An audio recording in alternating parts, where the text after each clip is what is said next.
বাংলাদেশ এমন একটা দেশ, যেই দেশে অধিকাংশ মানুষই সুযোগের অভাবে সৎ। আর সবচেয়ে আফসোসের বিষয় মানি যাদেরকে আমরা অনেক ভালো মনে করতাম, অনুসরণীয় মনে করতাম, এটা আমি নিজেও অনেক ফলো করতাম। তাদেরকে এখন দেখা যাইতেছে তারাও অতটা সৎ না।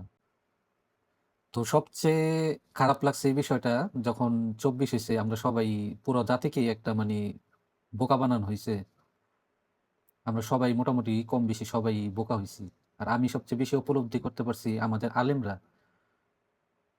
বলে যে শাসকের বিরুদ্ধে বিদ্রোহ করা হারাম। আর শাসকের বিরুদ্ধে বিদ্রোহ করলে যতটুকু ভালো আছে তার চেয়ে আরো বেশি খারাপের দিকে যাওয়ার সম্ভাবনা থাকে। শাসক যদি জালিমও হয় তারপরেও শাসকের বিরুদ্ধে বিদ্রোহ করো না। দেখা গেছে সে যতটুকু জুলুম করতেছে পরবর্তীতে বিদ্রোহের পরে এর চেয়ে আরো জুলুমের মাত্রা যে বেড়ে যাবে না এর কোনো নিশ্চয়তা নেই। আর বরং এটা আরো বেশি সম্ভাবনা থাকে। কারণ বিদ্রোহ যখন করা হয় তখন যারা উম ইসলামের শত্রু আছে, যারা অন্য রাষ্ট্রের মানুষ আছে, তারা সেই সুযোগটাকে কাজে লাগাইতে চায়। কারণ তারা চায় যে অন্য জাতিকে কিভাবে কোন সুযোগে সেই জাতির ক্ষতি করা যায়।